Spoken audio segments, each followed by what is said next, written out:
my previous video, I was telling you about how Tammy was joining our channel. And so she's gonna be joining us on our fun homestead adventures. All right, so today's first episode is all about prepping our pantries and making them functional, making them work for us. And we'll show you everything that we're adding to them ourselves and what we choose to provide for our own families, because every family is different, so not everybody is going to stock up the same things week to get stocking. So many homesteaders already have like a huge stock supply. They've been prepping for years. They've been doing this over and over, you know, every month. And some people are just starting, basically like us. We have started in the past, but you know, life kind of got in the way. We stopped doing it for a while, but now like we're really serious. We want to get our pantries prepped so that we don't have to run to the store every single day, because that gets really annoying. Like I'm always forgetting something, having to go or send my son. Yeah, and it actually takes so much time away from what you have to do. And spend more money that way. Yeah. Run to the convenience store, run down here. Yeah, I mean, we already have a million things we have to do anyway, right? So what are the benefits of a well-stocked pantry? Well, convenience, we just talked about. There's nothing worse than having to go to the store constantly. Like if you have a well-stocked pantry, you're not gonna have to go to the store all the time. You're just gonna be able to go once a month. That's what I'd like to do. I'd like to just go once a month and get what I need and get out. The inventory, get what you're low on, boom. And also, like I live 11 miles away from any store. So it's like an hour trip just, you know, to the store and back. And that's just the local stores. Like if I want to go to a store that actually isn't overly expensive, then I have to drive a little further. Which, not to mention the winters you get here. Yeah, yeah, the winters on the hill are terrible. Like they're just, we can get 6 feet in one day and you're going you nowhere. ain't getting out. You're Yeah. going nowhere. So you definitely want to make sure you have some supply on hand. In an emergency situation, that's another good reason to prep. I mean, anything can happen. You could have power outages. One year we had a ice storm that lasted a whole week. The stores weren't open. You know, there was no power anywhere, and we didn't have power for a whole week. So that made it really difficult. And you really want to be prepped for those times. You really want to make sure you have enough food, enough water to feed your family. So another reason is if you lose your job or your income, then what are you going to do for food? You know, you got all the bills coming in, and you're going to need food. You need food. You got to feed your kids. Food is good. Yeah, it's a staple of life, you know. So if you have your pantry already prepped and stocked, then and a lot of extras on hand, then that rough time of not having a steady income coming in is going to make things a lot easier on you. You're going to feel a lot more comfortable. You're going to not feel as stressed, because you know food is expensive. So okay. So another reason, I mean, at any time we could have another Great Depression. I mean, we could see, you know, where our country's headed. You know, it's probably bound to happen. So instead of you standing in a big line begging for food, you will already have your own supply and you will be ready for any natural disaster or any national crisis or any crisis whatsoever. And if there was a Great Depression, I mean, not only will food be scarce, but it'll be expensive. It'll be really expensive. Yeah, that'll be the problem. Many of us may not be able to afford the food, the prices of the food. So where do we start in all this? Okay, so we already talked about how, you know, homesteaders or people who just want to stock their pantry are in all different places. Some people have started, some people haven't, some people want to start, some people don't know where to start. So the best if you're just starting, then I recommend to make a list of the things that your family uses daily, weekly, monthly, and it will give you a good idea of where to start. you can do a basic inventory guide like this one. It's broken into categories. You just basically go off of what you know you and your family eats, what they like, what you plan to prepare. And then we just have different categories. You have your baking needs, your canned goods, your dried goods, your pastas, your herbs, your vinegars, condiments, just the different categories of the different foods. That way it keeps track of what you have and what you need. And this is good to keep right inside of the door of your pantry or near your pantry, just to have that as your basic guide. Right. And when you're stocking up, when you're stocking your pantry, remember to always get foods that your family likes. You don't want to stock up on food that nobody is ever going to eat. You know, a lot of people like to stock up on beans and rice. We're not a big bean we're not a big bean family here. So like if I bought a bunch of beans and that's all I had to feed my kids, they wouldn't be happy. Right, and bagged beans I do once in a blue moon. I grew up on pinto beans and cornbread with my southern family, so right. Once in a while, but really canned is more convenient, easier for me than the soaking and the. Oh yeah. And it's not something huge my kids will eat either. Right. Chili, things like that, but. Yeah, chili is great. But if it's something you use, lentils and beans and. Right, then yeah, it's a good choice for your family. Because children can be very, very picky eaters. So I know there's lots of things that I make that my kids don't like chili, like we were just talking about. Like some of my kids like chili, some of them don't. So when we have chili, the other ones are eating grilled cheese. So or peanut butter. So and if you're in a crisis situation, you just had to eat out of your pantry and what you had on hand, like you want your children to be happy. And it's going to boost everyone's morale when you have good food, you know, that they're used to eating, you know, because if you just suddenly change their diet to something they don't like it's not going to be good for them. It's really going to add to the stress of the situation. So another thing I suggest is to make yourself a budget of what you can afford every single week. Like I've seen a lot of people actually start on just $5 a week. Mm-hmm. They've started stocking their pantry just on $5 a week. You can start with 10, you can start with 15, 20, whatever you can afford. The important thing is just to get started. Because once you get started, I really think that you're gonna wanna keep doing it. And every single week, like the amount, you know, like say 1 week you can spend 5, the next week you can spend 10, you know. It'll always be different. It'll always be different. Just a little above and beyond. That little extra you can put away. Right. Every little bit helps. So also decide on like, do you want to have a 3-month supply? Do you want to have a 6-month supply? Do you want to have a year supply? Like whatever your goal is. Like my personal goal for our family is to eventually get up to have a whole year supply, which right now, like if you were to inventory your house, how many weeks supply of food would you have on hand right now? None.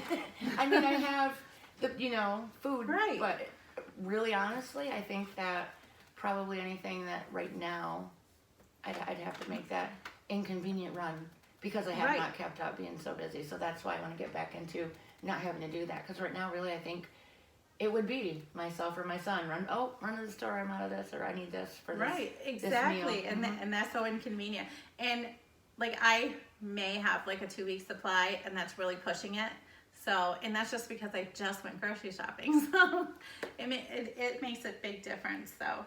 So planning is a big factor. So if you make the list like Tammy has done, and of what her family eats, and I'm going to do the same, you'll be better prepared to do your actual shopping list. So let's talk about ways to prep. Okay, so there are many great ways you can build your food supply. Great ways that you can build up your food supply. One of the best ways is obviously to grow your own food. If you have the land, if you have the space, one of the best ways is to grow your own food, because like free food, besides the price of the seed and maybe the canning jars if you don't already have them, and the canning lids. Still the best way to go. Yeah, absolutely. And it's organic. Like you can't be organic, like that fresh organic food that the grocery stores just can't provide No. for you. No. Yeah, because you can make spaghetti sauce, you can make applesauce if you have apple trees, or you can make you can can all your vegetables, which it's an endless possibility. Dry. You can dehydrate. Yeah, herbs dehydrate. and different things too. So Yeah, dehydrating is really good, especially for the herbs, because we use them a lot in teas and cooking, teas, even home remedies.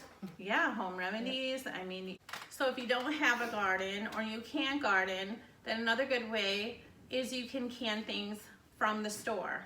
Like you can, you find a good deal, you can can stuff from there, you can can stuff from the farmer's market's a great place. Anywhere. We go to a Mennonite store that actually sells like bushels of tomatoes, bushels of apples, the 50-pound bags of potatoes. Then you go to the Amish. The Amish, they always have, when it's in season, they always have fresh tomatoes and stuff like that. You don't want to can tomatoes from the store because you'll never be able to afford it. Your stock, like you can forage for blackberries, apples, pears. Go along the trails with strawberries. Yep. And strawberries and blackberries or raspberries along a lot of the trails. Even in the city, live outside Right. the limits of trails. Oh yeah, because you were telling me Strawberries about and- that one place that you were going to Yeah, for fun. strawberries. You gotta get there early. As soon Yeah. as you know they're ready. Yeah, because if someone else don't get them, the birds do. Yeah. And this is another great thing. Like every single month, our small town has a fresh food giveaway for the community. So anybody can go. It's not a food pantry. What happens is a large tractor trailer comes, delivers a ton of fresh food, and it's always like, vegetables, fruits, breads, stuff like that, and they invite the community to come and get some food, and usually, like, you can go home with quite a bit, and a lot of times they will they'll have so much left over after everybody has already went through that they'll let you go back through again to get more. And a lot of times they'll like have pumpkins, watermelons, like we've gotten watermelons. So And that's a great source of Yeah. getting things to can to bring home and have that bulkier amount right, to preserve and right, have in the exactly. pantry. Yeah, I mean, I've gotten tons of apples and fruits. Like you can bring them home and can them, dehydrate them, put them in your smoothies, like I like to do.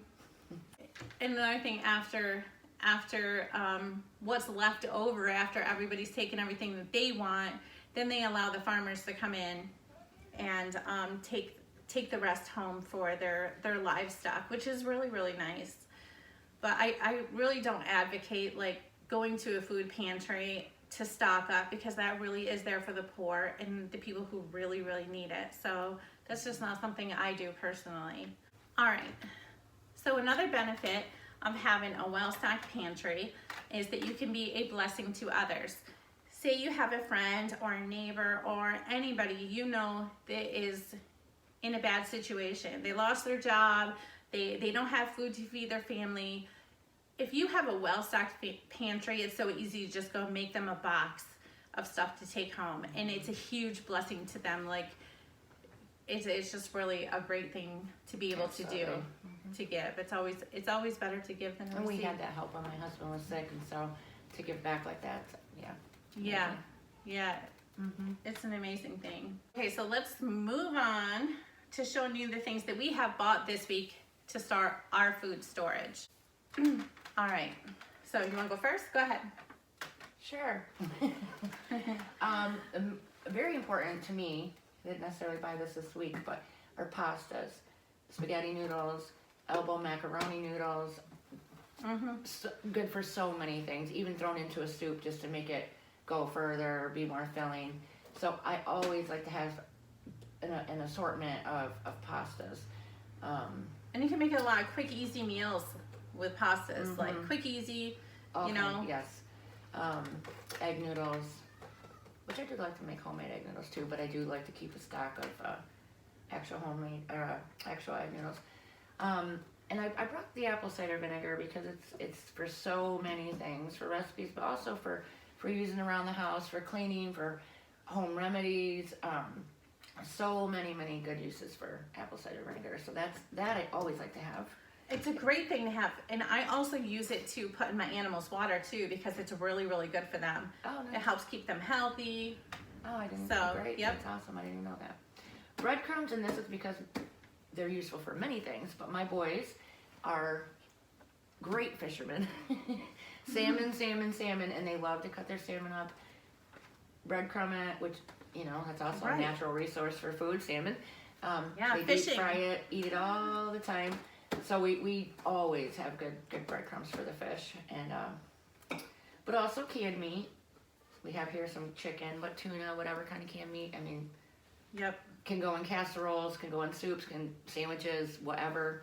Super handy to have and long lasting canned meat. Diced tomatoes, many things, sauces, chilies, soups, you name it. You gotta have your diced tomatoes. Yep. You're Same right. with your sauce, obviously, for your pastas and your dishes. Canned potatoes too can be used for, so my boys like to just fry them up and eat them. Just like that, butter, salt, pepper, or whatever herbs they put in them. But Right. you can get them sliced, cubed. Right. But for everything. I know. Another good thing too, like if you went to the store and bought like a great big bag of potatoes, like you could get a good sale, like you can just bring them home and can them because they're already cooked. You know, it's canning really, your own would be the best way. But right. you know, if But if hey, this is the that way, works then too. Canned, yep. Yeah, you can just throw them in your soups. Yep. Fry them up with eggs, dice them for a side dish, all kinds of things. So yeah, they're always handy. We always have those. The boys love them too. We talked about beans a little bit. I always like to keep beans mainly for chili, for a few other uses, but almost always for chili. Those cold days, once or twice a month we do chili, and it goes far. It's warm. It's actually pretty easy. Got your diced tomatoes back here too for it. So, and like I said, not too often do we do the bag beans, but if you like to cook with bag beans, and of course lentils, they can just be thrown in a soup. Or my dad was big on lentils. I'm not always so much with them, but sometimes. No, my favorite things are herbs. Yeah, spices, she's the herb girl. The herbs. So we always like to have like oregano, whatever herbs you like. We have probably between us just about everyone, I think. Yeah. But so I always like to have a good supply of the herbs, even cinnamon sticks. We have some sage and rosemary. Of course, Nothing better than smelling that rosemary. Oh, I know you love your rosemary. I have some don't you? drying right now. Yeah. Love your rosemary. You grew nice rosemary this year too. Was it rosemary? Yeah. Yeah. Good. Your nice rosemary. What do I have here? Yeah, for spices. So we have ginger, we have some more rosemary here, and we have some cayenne. Super healthy. I mean, they all are, but cayenne is such a healing pepper. What does it heal? What's it good for? Many things. So the quickest thing that we would use it for would be like cold type things, like not just because it's hot clearing you out, but it's just general healing for the digestive tract, but also for the upper respiratory. It's great. Probably if you dig a little deeper, it's just... So how would you use that though, like for a cold? Like what would you... Well, you could add it to a tea, you could add it to soup, you could add it to whatever. Or you can be like... Does it taste terrible in tea? Well, it depends if you put what kind of tea you're having, if you have honey in there, what else you have flavoring. Yeah, I'd have to use Some honey. people, truthfully, will put this right in hot water. It's like a tea, just this in hot water. I personally can't do that myself, but yeah, super healthy. Really quick to heal. We have thyme. We have. I don't have my glasses on. Oh, some rub sage there, and we have. Oh, another. This is my favorite, probably of all, the turmeric. It's turmeric. Yeah. It is great for everything too. It's super healthy. Just eat it and get healthy. I mean, it's for everything. But do you put that in your tea too, or do I put this in tea. My son and I both drink this, but I sneak these things into food too. Yeah. So when we were talking about, the kids don't necessarily like all the healthy with little spoon of this and spaghetti sauce. You know what I mean? I sneak it in. But this is good for so many things. They say cancer, but I know it's good for inflammation. pain even. Like, you can make a paste of this with water Uh-huh. for tooth pain. I mean, Oh, really? It's amazing. This is my favorite. Awesome. And then these I mostly just use for tea. This is elderberry. This is lemon chamomile, which probably is one of my favorites for tea. Smells good, tastes good. I love chamomile tea. It's one of my favorites too. But this is also super healthy and tasty. It's green tea and raspberry. And this is lavender. So when you're having a stressful day, Oh, nice and it cup of smells so lavender good. tea. She gave me some over the winter, and I just kept going and opening the jar and just sniffing it. It smelled so good. I still do it. It still smells just as good. So having all the herbs on hand is good because then you can sneak it in, like I said, and kind of healthy up pretty much Yeah. anything. So I like to have the herbs on hand.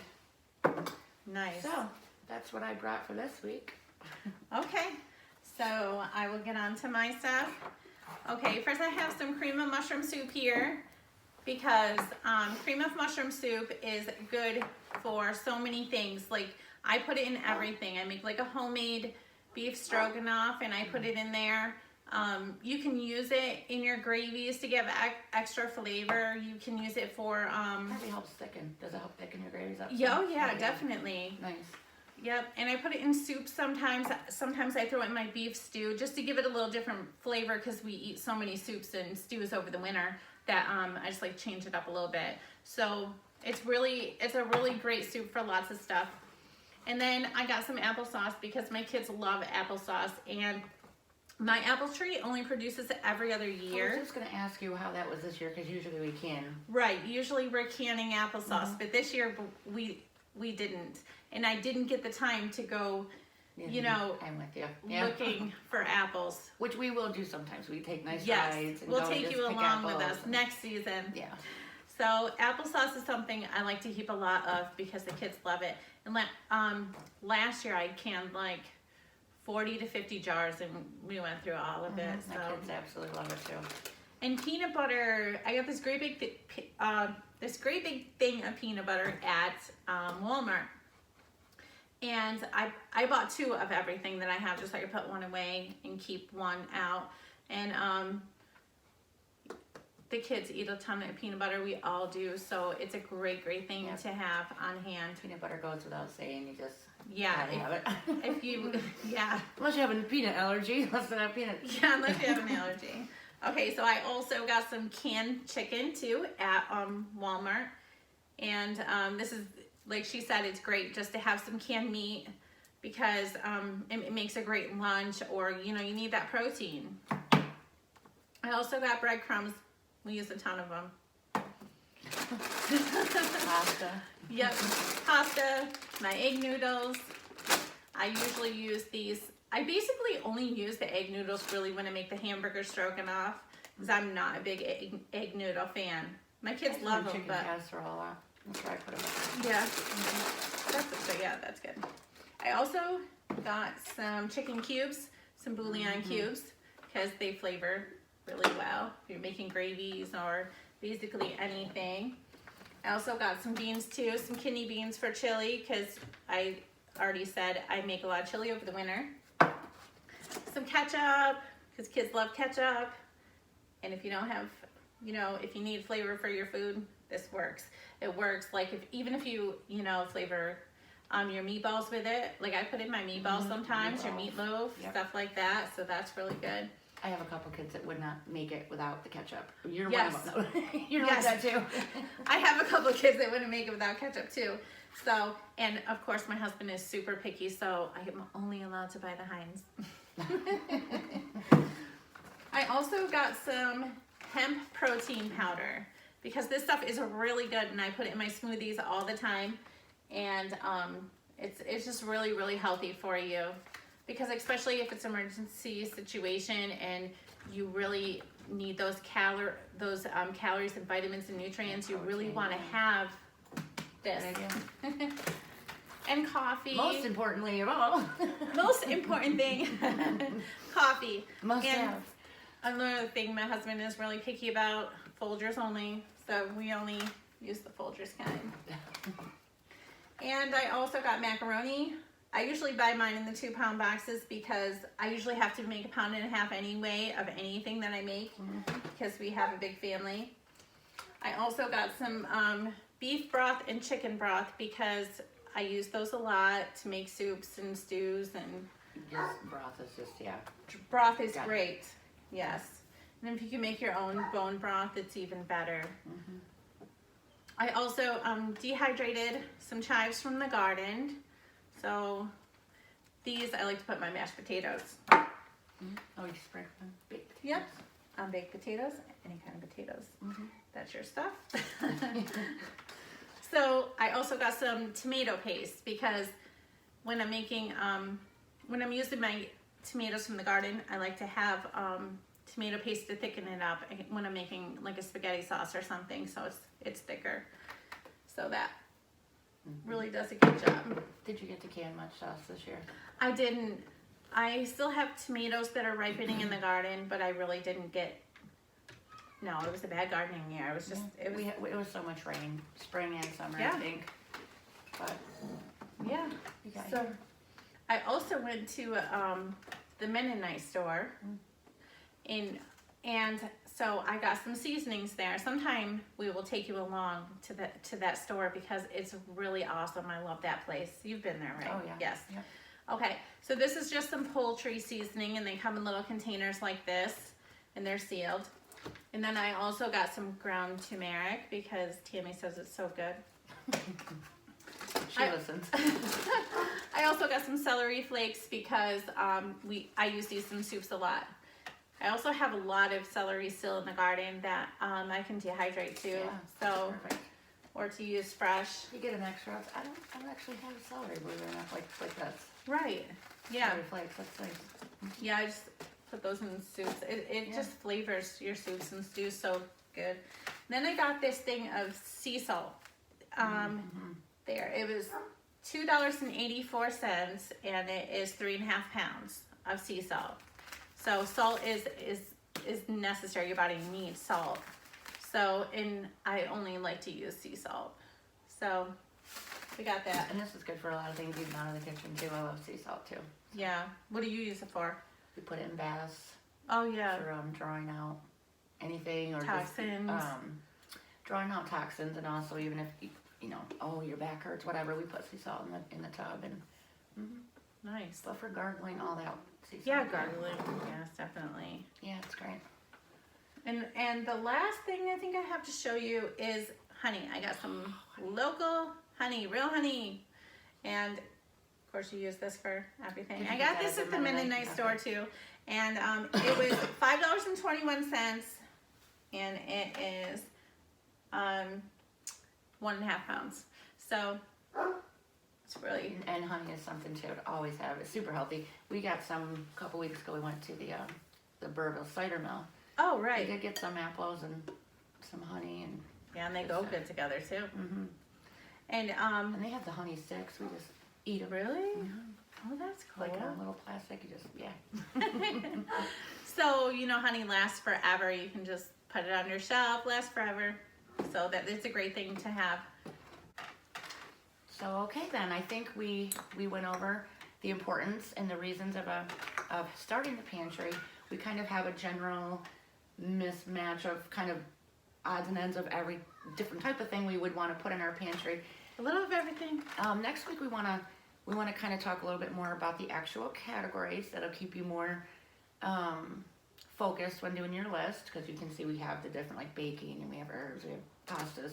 We'll just make sure we go over those a little bit briefly, with our main focus on the category of kid-friendly pantry stocking. So we'll be showing items that can live in your pantry that you can have right on hand for your kids, the picky kids that won't eat the chili, Yeah. or the even treats, Yes. things that you want to have on hand Yep. for the kids that you can keep in your pantry. So that'll be our focus next week. So we hope you're there with us. Check it all Yes. out. And we want to thank you for joining us today, and we hope you'll come back again next Sunday. And please subscribe to our channel and like our video, and we will see you soon. Nice meeting you.